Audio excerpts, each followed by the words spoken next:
So hello everyone, welcome to all of you on my educational platform from Vivekananda study point. देखिए आज का जो यह वीडियो आपके पास पहुंच रहा है जिसमें बच्चे क्वेश्चन सुनाएंगे, जिसमें हम संस्कृत पाठ्य पुस्तक, नाम क्या है संस्कृत का पाठ्य पुस्तक का नाम क्या है? पीयूषम। और उस पीयूषम के अध्याय एक प्रथमा पाठा उठा ले रहे हैं, जिसमें श्लोक आपने पढ़ा होगा कि हिरण्मयेन पात्रेण सत्यसा पीयूषम मुखम तत्वम पुष्पम पाद ऋणु सत्य धर्माय दृष्टि। इससे शुभारंभ होता है इस चैप्टर का, जिससे ऑब्जेक्टिव क्वेश्चन कुछ ले रहा हूं और उसके आंसर आप बताएंगे। तो सबसे पहले बताएंगे मंगलम का अर्थ क्या होता है, कोई बताना चाहेंगे? बताइए। कल्याण, कल्याणकारी, कल्याण करने वाले को ही मंगलम के नाम से जानते हैं, कल्याणकारी। बताएंगे किसे बस में नहीं किया जा सकता है? आत्मा को। आत्मा को। किसकी गुफा में आत्मा नहीं थे? ठीक है। नदियां नाम और रूप को छोड़कर किस में मिलती हैं? समुद्र में। उपनिषद के रचनाकार कौन है? वेद व्यास। सत्य धर्म की प्राप्ति के लिए किसे हटा दें? हिरण्मय पात्र को। कहीं पर स्वर्णमय पात्र भी लिखा रहता है। ठीक है। उपनिषद किसका सिद्धांत प्रकट करता है? उपनिषद किसका सिद्धांत प्रकट करता है? इधर से कोई बताना चाहेंगे? बताइए। दर्शन का। श्वेताश्वर उपनिषद के बारे में कहा गया है। श्वेताश्वर उपनिषद में किसके बारे में कहा गया है? किसके बारे में? परमात्मा के। कह रहा है कि मंगलम पाठ के रचनाकार कौन है? बताएंगे। कौन? वेद व्यास। महर्षि वेद व्यास है। वेद व्यास भी कह सकते हैं। विद्वान शोक रहित होकर किसे देखता है?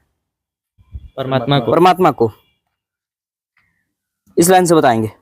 यह संपूर्ण संसार किसके द्वारा अनुशासित है? किसकी विजय नहीं होती है? असत्य की। सत्य लोक से विद्वान कहाँ जाते हैं? देवलोक। सबसे बड़ा खजाना क्या है? सत्य। सबसे बड़ा खजाना क्या है? सॉरी।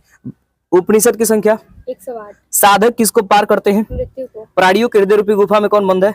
आत्मा। किसका मुख सोने के पात्र से ढका हुआ है? सत्य का। सत्यमेव जयते किस उपनिषद का मूल मंत्र है? मुंडकोपनिषद। सत्य से किसका रास्ता प्रशस्त होता है? देवलोक का। विद्वान अपना नाम छोड़कर किस में मिल जाते हैं? परमात्मा में। मंगलम पाठ में कुल कितने मंत्र हैं? 5 मंत्र 5 हैं। वेद रूपी शास्त्र क्या है? नित्य।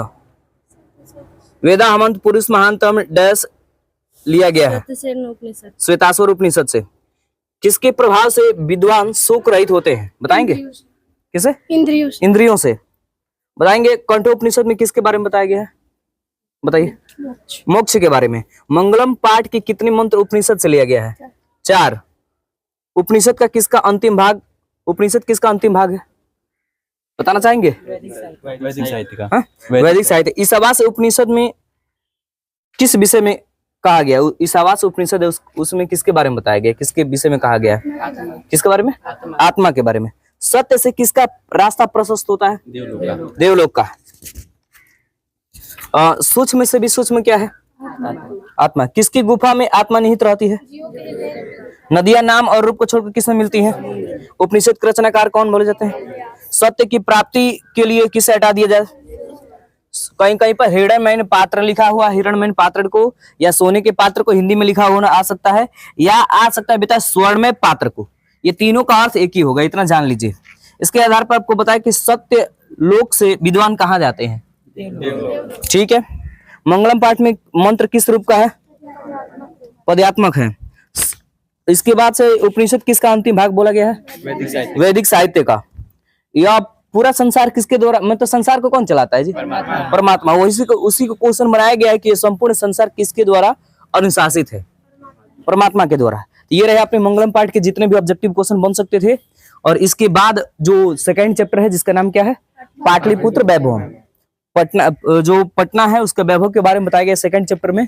आप सभी लोग से रिक्वेस्ट रहेगा कि आप लोग सेकंड चैप्टर अगले संडे जरूर रिवीजन करके आए।